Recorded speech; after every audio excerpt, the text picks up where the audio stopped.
рубоёти Хайём дасторез намешаванд дар пеши рубоёти Абу Саиди Амрикоӣ. Меки савод ки нест намехонем мутаассифона. Дар ҳамин рубоётша дар ҳадди эъҷоз мегуфт. Ба ҳадди ҳамин масъала дар зурбати бо бадоҳатан мегуфтааст. Ягон рубоиша ита шиштаву фикр карда нанавиштай. ҳар чи мега рубоӣ бадоҳатан ҳамин як бора ба илҳом Худои Таоло дар забонаш меёрон мега. ҳатто дар як ривоят омадааст, боре мега дар маҷлиси ваъзи ҳамин ҳазрати Абу Саиди Абулхайр шайх раис Абу Али ибн Сино ширкат доштааст. бузургҳо ба зиёраташ мерафтанд. Агар не шайх раис вазир буд, вазири ҳамин давлати Оли Буя буд. ин ҳазрат ҳамин атрофи амалҳои шаръӣ гап мезадааст, намозу рӯзаву тоату ибодот. баъд дар зимни суҳбат мега ки ё шайх раис қиёми шаб дорӣ, мақсад ба шаб намози таҳаҷҷуд мехонӣ. Шайх раис ба назм ҷавобаш меда. ин Синорам вақтои бекоришда менавишт, охир рубоётош ҳастан ку. мега моем ба асби ӯ тавалло карда, аз тоату маъсият табарро карда. онҷо ки инояти ту бошад бошад, нокарда чӣ карда, карда чӣ нокарда. мега агар ҳамин инояти Худо ки бошад ва атои Худо, кардагӣ мисли накардагӣ, ай накардагӣ мисли кардагӣ. оля мега фоҳастае ки дар байни халқ бисёр роиҷа. ин ҳазрат ҳамин айбулои минбар бадоҳатан ҷавобаш меда. айнек накардаву бадиҳо карда, он гаҳ ба халоси худ таманно карда. бар афу макн такя ки ҳаргиз набувад, нокарда чӣ карда, карда чӣ нокарда. ҳеҷ вақт нокарда ранги кардагӣ намешавад. ҳеҷ вақт намешавад. афаман кона муъминан каман кона фосиқо ла яставун. оё касое ки муъмини ҳақиқӣ ҳастанд, амал доранд, бо фосиқо баробар мешаванд? худованд мега ҳаргиз ё баробар намебошанд, на дар дунё на фардо рӯзи қиёмат. ин ҳамин хел марди Худо буд. ҳамин ҳазрата суолаш мекунанд дар пиронзолиш, мегӯянд ҳазрат ҳамин ҷоҳу манзалата ба чӣ юфтӣ? Худои Таоло ин қадар мартаба додааст ки ҳам дар улуми шаръӣ қутбаи, ҳам дар тариқат як шайхи соҳибкаромоти, аз куҷо юфтӣ? мега як замоне бача будам, ёш, дар бозор як мусафеда дидам ки як халтара харидааст, чизераву хӯрокараву дар сари алқаш бурдаистай. дидам мусафед аҳволаш баъд дидам ёнаш хам задагӣ. ман мега омадам гуфтам ки бобоҷон биё ёрдамат кунам. ва борша гирифтам, мега қатиш то даҳани дари хонаша бурдам. ба як ҷора бурдамаш. ва гуфт ки бачаам як чиз мегӯм азиёт кун. бе ту ҳаққо қарор натвонам кард. ҳамон мусафед мега гуфтам. бе ту ҳаққо қарор натвонам кард. иҳсони туро шумор натвонам кард. гар бар тани ман забон шавад ҳар мӯе, як шукри ту аз ҳазор натвонам кард. ҳамин тамоми ҳаёт мега ман ҳамира замзама мекунам. вақти холӣ ки ёфтам ҳамира замзама мекунам. ин ай Худои Таоло барои ҳамин шукргузорим ба ҳамин дараҷа манзалат расондааст. худо кира ки але мо шуморо бандҳои шокир бошем, шукри неъмати Парвардигора бикунем. аз фарзанда неъмати бузургтар чи аст аз барои Худо? ин фарзанда ягон супермаркети дунё харида намешавад. ира дар пеш ягон устод заказ карда намешавад. худо касеро бихоҳа мета, касеро нахоҳа намета. яҳабу лиман яшоу иноса ва яҳабу лиман яшоу зукур. худои таоло касеро бихоҳад писар мета, касеро бихоҳад духтар мета. ав юзаввиҷуҳум зукрана ва иноса. баъзиёро писару духтар мета ва баъзиёро ақим мегардонад ки нозоҳанд. одамоеро ман медонам ки исроил табобат рафтанд, швейтсария рафтанд, чӣ хоку балоҳоеро ба сар накарданд бечоро. аммо худои таоло фарзандшо надодааст. ин фарзанд ай дунё рафтанд. ҳамин неъмата Парвардигор барот медодааст. вақти ҳамин неъмати бузург дадод, охир шукргузорӣ неъмати Худоро ба ҷо овардан дар кор. бовар кунед, ҳамин таъриха варақ бизане, ҳар бузурге касе ба ҷое расидааст, ба ҳамин шарофати шукри Худову шукргузории неъмати Парвардигор расидааст. ин ҳамие ки мо имрӯз дар ҳамин маҳфили ақиқа ширкат дорем, ҳамин ҳам шукргузории неъмати Парвардигор дар ивази фарзанд ки Худои Таоло фарзанда барои хонадон додааст. ҳақиқат суннати пайғамбар саллаллоҳу алайҳи ва саллам аст. حضرت صلی الله علیه و سلم تاکید میکنه که کل غلام رهینتون به عقیقته، هر طفل گروگان عقیقه خود میباشد. همین محفل در زندگی آینده کودک میگه تاثیر میگذاره. بعد عقیقه را برامون بیان کرد. تذبح عنه یوم سابعه و یحلق رأسه و یسمى. عقیقه ای است که در 7 روزگی طفل، ببینید در 7 روزگی، اگر در 7 روزگی دستگیر کردن نتونستی، در اثر صحابه پیغمبر اومده است 14 روزگی.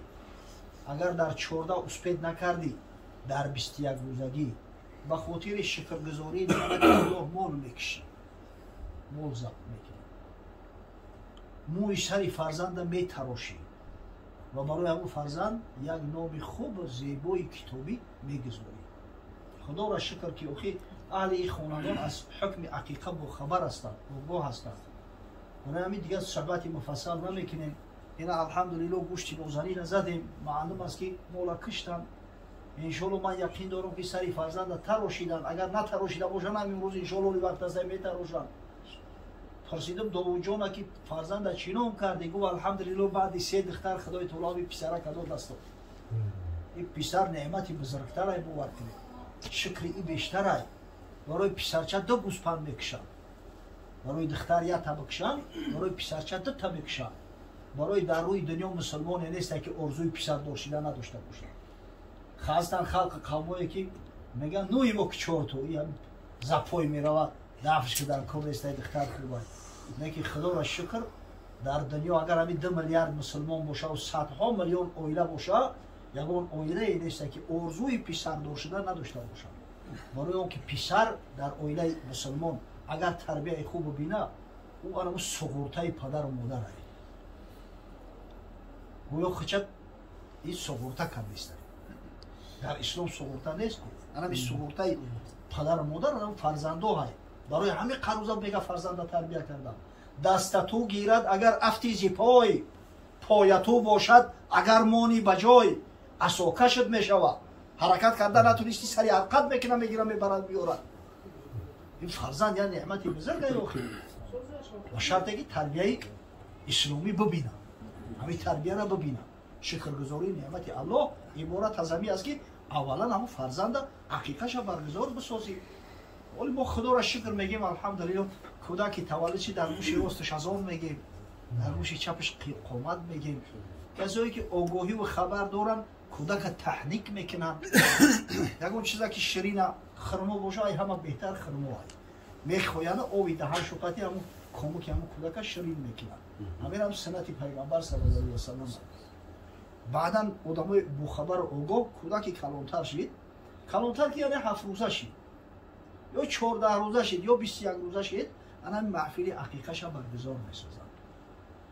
انا از بس که همه ارزوی پسر دارن، وقتی خدای تعالی پسر که داد مردک شاگردن شکرگزاری نعمت خدا را بجا بیار. حقیقتا زمانی بود که مردم نداشتن. امروز باور کنید گپ در سر داشتن و نداشتن نمیرود. امروز گپ در سر محبت داشتن و نداشتن میرود. محبت کسی داره میکنه، نداشته باشه روش سیو اگر همین مالی دنیا را داشته باشه دقیقش نیست. یک کس میگه که دملو اینا من ندارم چخیلی کنم، خی نداری؟ نه نیت ای سودا نیت میگن رو سوخی، نه نیسته. همسایش میگه که رو شبات کنم این بدبخت هم میگه همین 10 روز پیش یک کچکی پیتبولا به $800 خرید.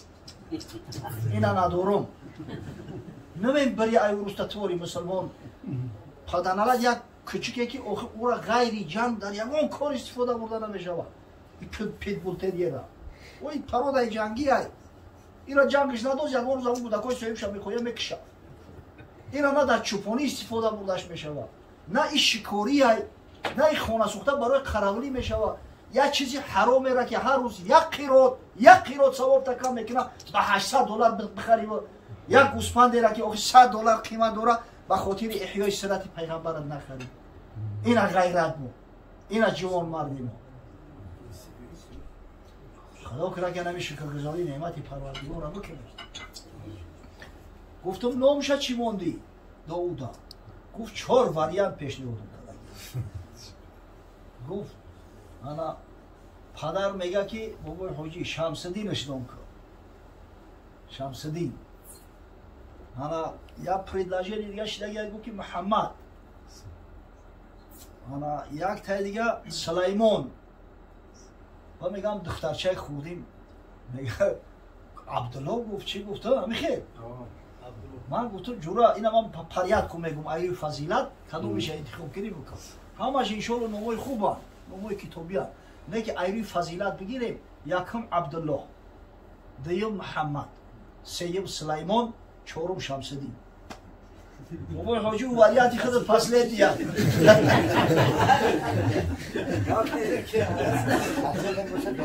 ماشاءالله از همه بهترین چرا عبدالله برای پیغمبر خدا صلی الله علیه و سلم میگه احب الاسماء الی الله عبدالله و عبدالرحمن محبوب ترین نام ها در پیش الله عزوجل نام عبدالله و عبدالرحمن است.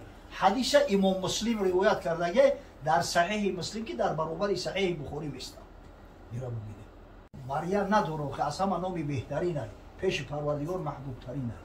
چرا محمد صلی الله علیه و سلم گفته بعدی عبدالله؟ برای که این نامی پیشوای پیغمبر است، خاتم پیغمبر است، حبیب الله است. حقیقتا درجه و منزلتی که محمد صلی الله علیه و سلم داره دیگه پیغمبران نداره. حضرت پیامبر اولوالعزم است. در صورتی که حضرت سلیمان پیامبر اولوالعزم نیست. حضرت صلی الله علیه و سلم در میان 5 پیغمبر اولوالعزم در جای یکم است. زیرا الله عزوجل میگه و اخذنا منک و من نوح و ابراهیم و موسی و عیسی ابن مریم میقاتا غلیظا. ما از تو، از نوح علیه السلام، از ابراهیم علیه السلام، از موسی علیه السلام، از عیسی فرزند مریم علیه السلام میثاق غلیظ گرفتگیم. یعنی که شما را مسئولیت و از بینتره کرد. اول نام پیغمبر را گرفت دیگه همش خرانلگی چیز که رفتگیرن به ترتیب ایروی تاریخ میگیرید اما پیغمبر ما آخر زمان است و اول نامش گرفته است. ولی هیچ جای شک نیست که نام محمد اولتر و بالاتر در میان نام‌های پیغمبرها جای اول در نام محمد صلی الله علیه و سلم است.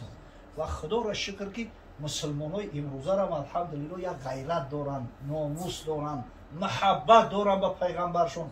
نام محمد صلی الله علیه و سلم در کتاب رکوردهای گینس هست. باب نام ها را ببینید در جای اول نام محمد نیست صلی الله علیه و سلم. یا جو گوش کردم یک آدم بی بی سی در اینترویو داده است. میگه که در ولیکا بریتانیا در بین نام ها در جای اول نام جیکوب به ایستاده است. جیکوب نام شب و روزا. در جای دیگه نام محمد صلی الله علیه و سلم. در ولیکا بریتانیا بریتانیا شنا انگلیا و شاتلندیا و ایرلندیا شمالی و اینا میان همین ولیکا بریتانیا را میدونن. با ویلز میگه علما تخمین میزنن که تا سال 2030 محمد جای اول داره باید جیکوب جای دیگه میشه. ان شاء الله ما یقین داریم که نه فقط در ولیکا بریتانیا در سراسر کره زمین در همه جا نام محمد صلی الله علیه و سلم جای اول داره. نام پیشوا مونای، نام رهبر مونای، نام حبیب دلهای، نام پیامبر بزرگی است که ما را صاحب این عقیده کرده است، صاحب این شریعت کرده است. هر کسی که نام محمد صلی الله علیه و سلم در خاندانش میگذاره ان شاء الله خیر و برکت خدا از او خانه هرگز قطع نمیشه. خب سلیمان جای سوم ده برای چی؟ برای که سلیمان نام پیغمبر است. پیغمبر خدا صلی الله علیه و سلم میگه تسموا باسماء الانبیاء. در فرزنداتون نام پیغمبران را بگذاری. هر پیغمبری که باشه نام شو وقتی در فرزندت میگذاری ان شاء الله نور علی نور. همین خاطر گفتیم که نام سلیمان در جای سوم است. شمس الدین آفتاب دین آرزو کرده است بابا که بچه‌م پگه آفتاب دین شود که روشنایی بتوه بعضی‌ها مقصد راهشون بیاون هدایت ارشادی ایوب بیاون بگیرن. ان شاء الله خیلی آرزوی خوبه. اینو هم نام کتابی است. در تاریخ اسلام شخصیت‌های خیلی بزرگی با نام شمس الدین گذشته‌اند. این نامش میفهمی کسی شمس الدین نام داره میفهمی که الحمدلله این مسلمان است. غیر مسلمان شمس الدین نام نمی‌کنه. لیکن اگه من نمیدونم که کی را انتخاب می‌کرده باشه این بابای دوم. عادتاً در خانه‌دانو در این مسئله زنکا رئیسن. اما انتخاب می‌کنن اساساً. میگه همین ایروی فضیلت اگر بگیریم به همین ترتیبی پروردگار بزرگ این شهر بچه را فرزند خوب، صالح، عالم، قاری، محب خدا و پیغمبر و کمال برسونه. خداوند برادرایی را که در این مجلس خیر شرکت دارند از همین برکات و خیراتش، یعنی از فرزندای خوب و صالح، نبیروهای خوب و صالح، ابیروهای خوب و صالح نصیب کنند. پروردگار فرزندای حلال زاده و فرزندای از خوردی عقیقه دیده و فرزندای از خوردی با خدا و پیغمبر آشنا گشته را در جامعه ما زیاد بگردونند. وقتی زیاد شدن جامعه را اصلاح می شود، فسق و فساد هم دور می شود. خداوند بابای حجره بالای سری فرزندا و نبیروهاش ابیره دوره نداره، خداوند صاحب ابیرش هم بکنه سالم تندرست ناصح حفظ کنه و پروردگار جمیع مراد و مقصوداش حاصل کنه. آمین. بالقرآن و حسن مقاصدنا مقاصد دنیا و الآخرة بالقرآن واقض حاجاتنا من حاجات دنیا و الآخرة بالقرآن العظیم. پروردگار ثواب آیات تلاوت شده کلام بزرگت، ثواب این نعت نشیدایی را که ایشان کنید، ثواب این آن طعام ها را که به خاطر شکرگزاری نعمت های تو به خاطر احیای سنت حبیب محمد صلی الله علیه و سلم اهل این منزل نجیب موضع کردند. سوال سؤال و جواب ها و امر به معروف و نهی از منکر اولا به درگاه بی‌نیازت قبول، بعدا برسون به ارواح جمیع پیغمبران، خاصتا به روح رسول الله صلی الله علیه و سلم. پروردگار روح اون حضرت و از بابای حاجی و فرزنداش شاد و مسرور بگردان، زیرا انشاءالله این حقیقت سنت اون حضرت است. یقین دارم که در عالم برزخ این خبر به حضرت میرسونند و روح حضرت شاد میگردد و فردا روز قیامت از شفاعتش اهل ای خاندان، مهمانای ای خاندان، مجموعاً جمیع امتهای با محبت و با غیرت شب نصیب گردد. بعداً برسون به ارواح جمیع مؤمنین و مؤمنات، مسلمین و مسلمات، جمیع روح ارواحی که از اهل ای خاندان امید دعا دارند. خدایا رحمت مغفرت شان کن. پروردگار او شیرمردان و شیرزنایی را که در همون زمانهای سخت شوروی سعی کردند بعد سرقت فرزند نبیرهای مؤمن و مسلمان باقی گذاشتن، رحمت مغفرت کنند. از جمال بی مثال، از شفاعت حبیب محمد صلی الله علیه و سلم برخوردار بگردان. خدایا این محفلی توی حقیقت مبارک بگردان برای این طفلک، برای پدر و مادرش، برای بابا و بیبیش، برای اهل خاندانش، برای مهمانا، برای تمام مسلمانان. زیرا فرزندها اصلا بگیریم همین دولت ثروت تمام ملت ها حساب میکنند. هیچ قومی را بایگری و ثروت به زلطهای زپس حساب نمیکنند، با همه فرزندای صالح و با غیرتش حساب میکنند. هر فرزند حلال زاده در جامعه تولد شد، انشاءالله این فایده و منفعت این جامعه است. خداوند صف و شمارهشون از زیاد بگردد. پروردگار و برادرایی را که دست به دعا برداشتن به همه روزای سعادت خیالی برسونند. ربنا افتح بیننا و بین قومنا بالحق و انت خیر الفاتحین برحمتك یا ارحم الراحمین.